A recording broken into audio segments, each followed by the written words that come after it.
Hello, ladies and gentlemen, and welcome back into another edition of Key Time Sports. It's Key Time coming back to talk about game twos that happened last night in the Eastern Conference playoffs and Western Conference playoffs in the NBA. Now, there were only two games last night, so this is going to be a very, very short show, and then I'm going to shift on over to Instagram. So the first game was the Detroit Pistons and the New York Knicks. Now, I was not surprised that the Detroit Pistons bounced back from game one because JB Bickerstaff said right after game one, we were the more dominant team for the first three quarters. Right, you were. But like I said, any young, inexperienced team that is coming into the playoffs, they are gonna have lapses like that, and the Detroit Pistons had that lapse in game one. So game two last night, I saw where I saw where the Detroit Pistons they came out aggressive. And now there was one thing that I said in my reaction video last night. I said that the Detroit Pistons they got away with one, and they did. So, first, what I'm going to do is talk about the scores last night for both the Pistons and Knicks. Tobias Harris, 15 points. Azur Thompson, 5 points. Tim Hardaway Jr., 0 points. He is going to have to step up in game three and in game four. Jalen Duren, 12 points. Cade Cunningham, 33 points. Bench production for the Detroit Pistons, Paul Reed, 6 points. Ronald Holland II, 0 points. Dennis Schroeder, 20 points. And he made the biggest shot late in the game. I'm gonna get into that a little bit later. Malik Beasley, 9 points. Simone Fecchio, Lindy Waters, Bobby Clintman, Isaiah Stewart, and Marcus Sauser all did not play because of injuries or because of coach's decision. Now, the New York Knicks, on the other hand, what can I say about their starters? Their starters, all of them was basically balanced, but like I always say, the bench production for the New York Knicks is nothing. The bench production that it was non-existent. Mikal Bridges, 19 points. OG Anunoby, 10 points. Karl Anthony Towns, 10 points. Jalen Brunson, 37 points. Josh Hart, 10 points. Mitchell Robinson, bench production for the New York Knicks. Almost everybody except one had a goose egg. Mitchell Robinson, 0 points. Cameron Payne, 0 points. Miles McBride, 8 points. Landry Shamet, 0 points. PJ Tucker, Precious Achua, Ariel Huckleporty, Dion Wright, Tyler Kolek, and Pam Didet did not play because of coach's decision. Now, the thing about this series is I believe that the Detroit, like I was saying, before this series started, the way that the Pistons are going to win this series is based off of bench production. Bench production and not turning the ball over as much because we all know that Tom Thibodeau for the New York Knicks, he doesn't emphasize the bench. Last night, as far as bench production for the Detroit Pistons, it was 33-8. Like I said, with the New York Knicks, it's basically the starters. The starters is all five starters or it's nothing. That's what it is because nobody else on the New York Knicks has the type of, I'm going to say, they don't have much playing time when they come off the bench. As you can see, 20 minutes, 4 minutes, 13 minutes, and 5 minutes for all of the players that came off of the Knicks bench last night, which there is no cohesiveness with the bench. That's why the bench cannot carry the New York Knicks, and that's why they are going to ultimately lose this series if, and I do mean if, the starting five doesn't come to play, and I do mean doesn't come to play like they played in game one. If the New York Knicks win this series, they are going to have 3 games that resemble game one, just like they did Saturday. So, Detroit Pistons, you bounce back from a game one loss. Now, congratulations to the Detroit Pistons fans.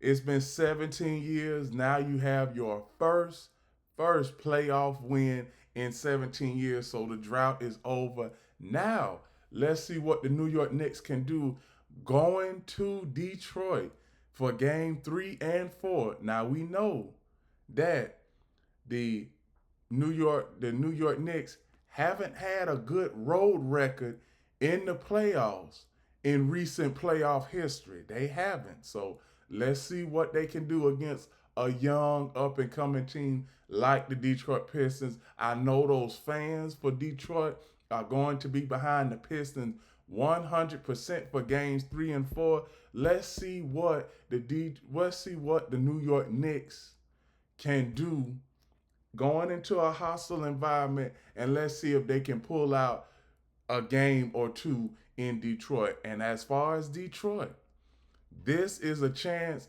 for you to keep the same momentum, leaving New York and going home and protecting home court. So, this is going to be a very, very intriguing series. I would not be surprised if this series goes to the limit. I would not be surprised. Now I'm going to shift on over to the statistics. And before I get done with this game, I'm going to tell you, well, the Detroit Pistons messed up last night, but still got the win. Now, their statistics. Most of these statistics were in the New York Knicks' favor. Field goal percentage from the floor, 44% for the Detroit Pistons, 42% for the New York Knicks. 3-pointers made. New York Knicks made 10. The Detroit Pistons made 6. See, this is why I say the Detroit Pistons are an above average team to be adjusted, just to be the 6th seed in the playoffs. See, the Detroit Pistons, if the 3 is not working for them, they like to pack the paint. And then we saw that last night, and we saw it in game 1. Now, last night where pretty much I'm not going to say that it went bad for the Detroit Pistons, but for a few minutes there, it was concerning because with under 7 minutes left in the fourth quarter, and if I'm not mistaken, I believe the score was 92-78 Detroit or along the lines of that. So the Pistons were leading by 12 with under 6 or 7 minutes left. And the game got very intriguing when it got down to the 3-minute mark of the fourth quarter. The New York Knicks were only down by 6. Now, both of these teams, they pretty much have the same mantra when it comes to, being down by a deficit in the last 3 or 4 minutes of a game and shrinking the deficit. And that's what the New York Knicks did. But in the last few seconds of the game, now, when the New York Knicks were down 3, why would you run see, this is the kind of play that, it leaves me scratching my head a little bit this morning. Because the Detroit Pistons were, not the Detroit Pistons, but the New York Knicks, were down by 3 points, 97-94 with, I'm going to say, with 10 seconds left, and you draw up a 3-point shot, but Jalen Brunson, he doesn't touch the ball. Now, We already know that Jalen Brunson is going to garner much of the attention because he's the best player on the New York Knicks. But when you have see what Jalen what the New York Knicks should have done, and Tom Thibodeau, what he should have done was had Jalen Brunson as a decoy and then pass the ball off to Mikal Bridges for a 3-point shot because he had a good game. See, you had one of your bench players shoot the ball, and he really didn't have a good game, and he hasn't had a good season all game. So that is why the New York Knicks, they pretty much lost this game last night, and hopefully they don't lose the series behind this game because the New York Knicks, they had the lead in this game for a period of time now. They had the lead in this game, but Detroit Pistons dug deep. That is why I say, even though I'm predicting the New York Knicks to win this series, this is going to be a dogfight. And let me tell you, the Detroit Pistons, man, they are a force to be reckoned with. And this team is going to be around for the next 3 to 4 years. So the Eastern Conference, they better watch out for the Detroit Pistons. I mean, because we all see it now. We didn't see it as much throughout the regular season because they weren't televised, but we see it now. These guys, they are not playing. They are coming to monk it up and make games look ugly. Total rebounds, Detroit Pistons out rebounded New York Knicks by 14 offensive rebounds, plus 5 for Detroit. Defensive rebounds, plus 9 for Detroit. Assists, plus 4 for New York. Steals, plus 1 for New York. Blocks, plus 3 for Detroit. Total turnovers. Now, both of these teams had a severe case of turnover litis last night. 16 turnovers for the Detroit Pistons and 14 turnovers for the New York Knicks. Both of these teams last night turned the ball over way too much. In a series like this, turnovers and missed free throws are critical. The the Detroit the New York Knicks, they missed 3 free throws last night. And let me tell you, that was going to help them out later on in the end. Instead of them losing by 6, they could have lost by 3 or even put the game into overtime with a game time 3. So that's why I say it is critical for teams to make their free throws. And here's points off of turnovers. Pistons had 19 points off of turnovers. Knicks had 12 points off of turnovers. Fast break points, pretty much the same. Points in the paint, pretty much the same, plus 6 for Detroit. Fouls, pretty much the same. Largest lead was 15 for the Detroit Pistons, and the largest lead for the Knicks was 3. So, game 3 is Thursday, and I cannot wait for game 3. I cannot wait for those Detroit Pistons fans that have been yearning for a playoff game in Detroit for a while now. They finally get to have it on Thursday night. The next game I'm going to cover before I end this video is the LA Clippers and the Denver Nuggets. Now, one thing I can say about LA Clippers, they showed a lot of resiliency last night. I mean, you can even see it. Kawhi Leonard, he had 39 points in 39 minutes. He averaged a point per minute. Where do you hear that at? Ibaka Zubac, 16 points. James Harden, 18 points. Norman Powell, 13 points. Chris Dunn, 5 points. The bench production for the LA Clippers: Nicholas Batum, 6 points. Derrick Jones Jr., 6 points. Ben Simmons, 2 points. Boban Bogdanovic, 0 points. For the Denver Nuggets, they came through last night. Aaron Gordon, 14 points. Michael Porter Jr., 15 points. Nikola Jokic, 26 points. Jamal Murray, 23 points. Christian Braun, 5 points. Bench production for the Denver Nuggets: Peyton Pritchard, 3 points. DeAndre Jordan, 0 points. Russell Westbrook, 14 points. Jalen Pickett, 2 points. Now, one thing I can say is that the Clippers, they needed this game last night. They did, because you do not want to go back home down 0-2, and you have to win both games to keep yourself afloat.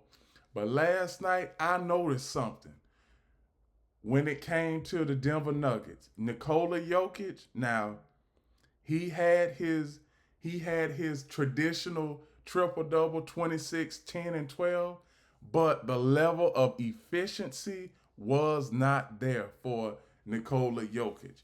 And that is what the LA Clippers have been. That's what the LA Clippers tried to do in game 1. Tire him out and see what you can do in the fourth quarter. So that's what the Clippers did last night. They tired Jokic out, got him into the fourth quarter. He was tired, and they pretty much put the nail in the coffin for this game. Now, Kawhi Leonard, hey, he the player of the game in my book for game 2. He is, because Kawhi Leonard, he led the force last night. 39 points. Last time Kawhi Leonard scored 39 points, that was with the Toronto Raptors, and that was the year he won the championship. Now, I'm not saying that he is going to win the championship with the Clippers, but this has been a long time coming, and we haven't seen a 30-plus point playoff game from Kawhi Leonard in a while, especially with him being with the Clippers. Now, Denver Nuggets in this case, bench production, like I've been saying throughout the entirety of the regular season, bench production, I don't know. I don't have much confidence in the bench production, because last night combined, they only scored 19 points, and the bench production for the LA Clippers only scored 14 points. So, like I said, this series, when it comes to both bench productions, they are bad. This series is going to be based solely on who wins in the starting lineup for the for the Clippers and the Nuggets. But who has the better starting five? That's what it all boils down to, because like I said, game 1 is a fill-out game. By game 2, you already know what your opponent is going to do. It's just a matter of who can stop who on a consistent basis to win 4 games out of 7 in a 7-game series. And with that, those are my reactions to last night's game 2 between the Detroit Pistons versus the New York Knicks, and the LA Clippers versus the Denver Nuggets.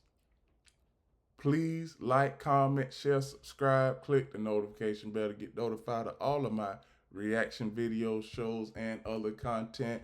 This is not over just yet.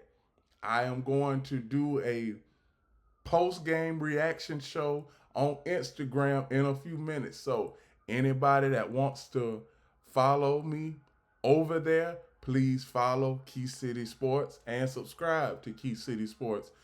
Also, we are doing an expansion on right here on YouTube, Key Time Sports. Please follow, like, comment, share, subscribe. Key Time Sports on YouTube, and follow Key City Sports on Instagram. And remember, everybody, one last thing: the key is always on time.